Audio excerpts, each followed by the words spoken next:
नमस्कार, मैं हूं अंजलि रावत। स्वागत करती हूं आपका नेशन 27 के पॉडकास्ट के इस खास एपिसोड पे।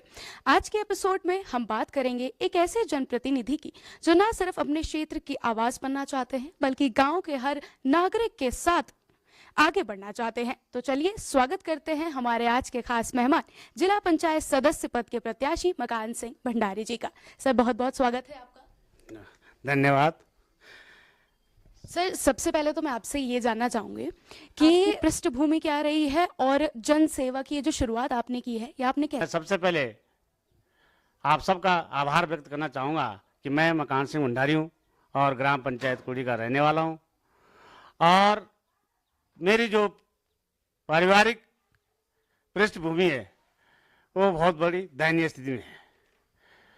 लेकिन जब मेरी स्थिति दयनीय होने के साथ साथ जब मैंने होश संभाला तो मुझे 1990 में अपने ग्राम पंचायत कुड़ी में एक वार्ड सदस्य के रूप में प्रतिनिधित्व करने का मौका मिला और उस प्रतिनिधित्व करने के साथ साथ मैं धीरे धीरे आगे बढ़ता रहा और अपनी गरीब जनता की सेवा करता रहा। जो मेरे से बना मैं गरीब जनता की सेवा करता रहा, क्योंकि उस समय ऑफलाइन का ज़माना था तो बहुत सारी दिक्कतें होती थी। हमारी माताएं बहनें बहुत अनपढ़ थी, उनको थोड़ा जानकारी देना बहुत असंभव था। तो जो हमारे उस समय के सीनियर लोग थे उन गरीबों की कोई देख रेख नहीं करते थे, तो जो गरीब आदमी होता था उसको ऐसे ही पिसा जाता था, उसको कोई सुनने वाला ही नहीं था। तो हमने जब वो संभाला तो मुझे लगा कि यार जिस परिवार की कंडीशन के हिसाब से मैं भी गुजरा हूँ वैसे मेरे साथ मेरे और भाई भी हैं, वो भी इसी तरह से पिसते जा रहे हैं। तो मेरा एक सपना था कि मैंने बोला यार कि ठीक है, मैं जहाँ तक संभव हो सके मैं अपने लोगों की मदद करूँ। तो मैं धीरे धीरे मदद करते बढ़ता रहा। फिर मैं तब से जो है वार्ड सदस्य बनता रहा। वार्ड सदस्य बनने के बाद उसके बाद इस ग्राम सभा का उप प्रधान रहा। तो उप प्रधान रहने के कारण मैंने जनता की काफ़ी सेवा की है। साथ साथ में धीरे धीरे क्रम बढ़ता रहा। तो 2014 में जब मैं क्षेत्र पंचायत मोहन वार्ड से क्षेत्र पंचायत के सदस्य रूप में प्रत्याशी के रूप में खड़ा हुआ, वहाँ मुझे बहुत अच्छी भागीदारी जन समर्थन मिला। और जन समर्थन न पार्टी विशेष से नहीं, जाति विशेष से नहीं, धन बल के से नहीं, ये व्यक्तिगत व्यवहार से मुझे बहुत जन समर्थन मिला। उसके बाद जब मुझे जन समर्थन मिला तो मुझे फिर 2014 में कनिष्ठ प्रमुख का चुनाव लड़ना पड़ा और बहुत मार्जिन से मैं कनिष्ठ प्रमुख बना। कनिष्ठ प्रमुख बनने के बाद मैंने भरपूर जितने से मेरा संभव हुआ मैंने जनता की सेवा की।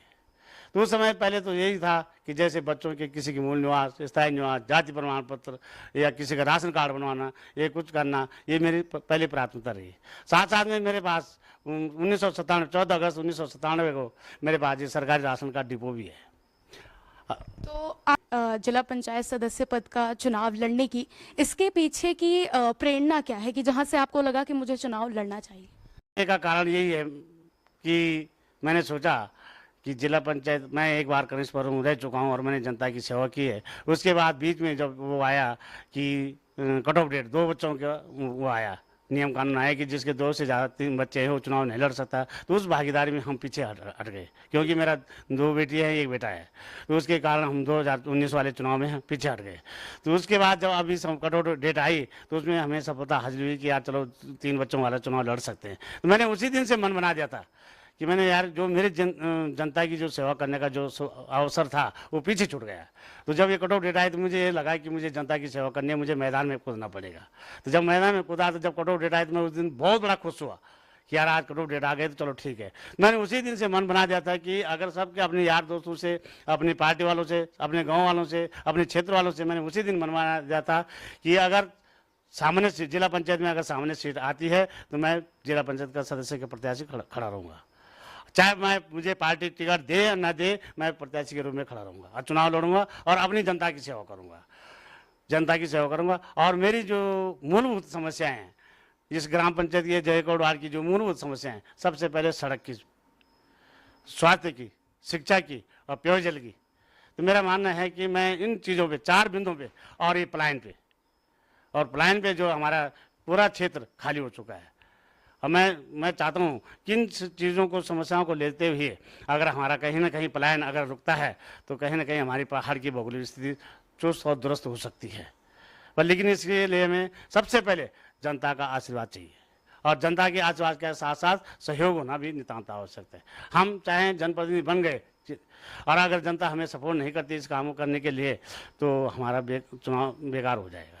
इसलिए हम चाहते हैं कि जनता हमें आशीर्वाद के रूप में वोट दे, भारी बहुमत से जाए, पर लेकिन साथ साथ अपना आशीर्वाद बनाए रखे ताकि हम किसी भी चीज़ को धरातल पे उतार सकें।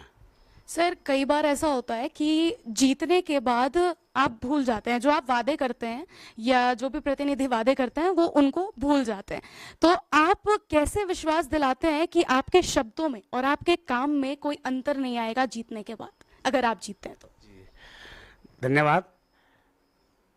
ये जयकोट वार की सम्मानित जनता भली भांति जानती है कि जो मेरा व्यवहार कुशल है, मेरा राजनीतिक जीवन है, मेरा सामाजिक सरोकार है, उस सरोकार को जोड़ मैं चाहूँगा कि मैं कभी भूलूंगा नहीं। मेरा ये सपना है। मैं अभी चुनाव मैदान में खड़ा हूँ, पर लेकिन मेरा अभी भी सपना साकार हो रखा है कि मैंने ये काम करने हैं। मैं अगर जीत गया तो मुझे एक ताकत मिल जाएगी। अगर 1% अगर नहीं मिलती ताकत तो मैं तभी जनता की सेवा करूँगा और इन मुद्दों पर जो भी बनेगा उसके साथ लड़ाई करके खड़ा रहूँगा कि भाई इस काम को आपने करना है और क्षेत्रीय जनता को सुविधा दिलवानी है। तो जिस प्रकार से आप बोल रहे हैं कि आप काम करवाएंगे, तो अभी आपको अपने क्षेत्र की सबसे बड़ी समस्या क्या लग रही है, जो आपको दिखाई दे रही है कि अगर आप जीतते हैं तो सबसे पहले आप ये कार्य करवाएंगे? मुझे अपने क्षेत्र की सबसे बड़ी समस्या लग रही है कि जब मैं क्षेत्र भ्रमण में गया तो मैंने देखा कि अनेकों घर अकेली जगहों में, सुनसान जगहों में खड़े बने हुए हैं और वहाँ पे कोई रहने वाला नहीं है और वहाँ पे उनके बुजुर्ग माता पिता रहे हैं और वहाँ उस घर के अगल बगल में इतनी झाड़ी हो रखी है कि वहाँ रहना मुश्किल हो रखा है। तो मेरी पहली प्राथमिकता ये है कि प्रत्येक जयकोट वार्ड में प्रत्येक घर में एक स्ट्रीट लाइट लगवाना मेरी पहली प्राथमिकता रहेगी कि प्रत्येक घर को रोशनी से जोड़ा जाए। अगर उस घर को रोशनी से जोड़ा गया तो उसका सब कुछ ठीक ठाक हो जाएगा। रोशनी के साथ साथ अब उसके बाद सड़क की, स्वास्थ्य की, शिक्षा की और पेयजल की कई सारी जो वहाँ जयकोट वार्ड में गया तो वहाँ पानी की बहुत बड़ी किल्लत बची हुई है। बहुत बुजुर्ग माता पिता 80 90 साल के बुजुर्ग 5-5 किलो के जहर के लेके 2-2 किलोमीटर से पानी ला रहे हैं। तो मुझे बड़ी दया है उन पे यार, अगर यहाँ पे न तो किसी भी जनप्रतिनिधि ने काम करना वो नहीं समझा। ये बात से उनकी क्षेत्रीय जनता की नाराजगी है कि जनप्रतिनिधि जो भी बनते हैं वो दोबारा वहाँ वोट मांगने के लिए जाते हैं और जब वो जीत जाते हैं तो वास्तव में वो वहाँ क्षेत्र में जाते नहीं। तो मेरा मानना ये है कि मैं क्षेत्र में जाऊँगा, सामाजिक सरोकारों से जुड़ा रहूंगा, सबके साथ सुख दुख में साथ खड़ा रहूंगा और उनकी समस्याओं पे काम करूंगा। और तो जैसे आपने यहाँ की जनता के बारे में बताया कि जनता का काफी विश्वास है आप पे और आप भी जनता के लिए काफी सोचते हैं, तो कोई एक ऐसा वाक्य रहा है आपके जीवन में जनता के साथ जो आपको लगता है कि इसमें मैं सबसे ज्यादा जनता के साथ जुड़ा हुआ हूँ, या मेरा एक ये वाक्य सबसे ज्यादा जनता के साथ मेरा जुड़ाव साझा करता है? इसमें सबसे पहले मेरा ये है कि मैं क्षेत्रीय जनता के साथ दिन रात मेहनत कर रहा हूँ और जैसे शादी समारोह होते हैं, किसी का सुख दुख होते हैं, कोई समस्याओं से मैं हमेशा उनके साथ खड़ा रहता हूँ और इसी का परिणाम मुझे मिल रहा है।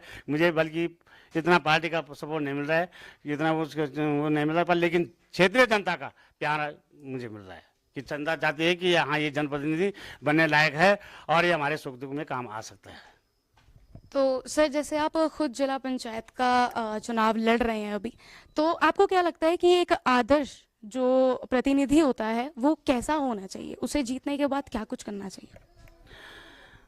आदर्श जनप्रतिनिधि की बात करें तो ये तो बहन ये तो होना ही चाहिए कि अगर जब इतने संघर्षों के बाद अगर वो जिला पंचायत सदस्य बन जाता है और अगर वो आदर्श जिला पंचायत सदस्य बनने के बाद अगर क्षेत्रीय की समस्याओं के मुद्दों पे अगर सदन में लड़ाई नहीं करेगा, ताकत नहीं दिखाएगा, तो उसका जनप्रतिनिधि बनना बेकार है। तो मुझे लगता है कि देखो, आदर्श जनप्रतिनिधि बनने के लिए संघर्ष तो करना ही पड़ेगा।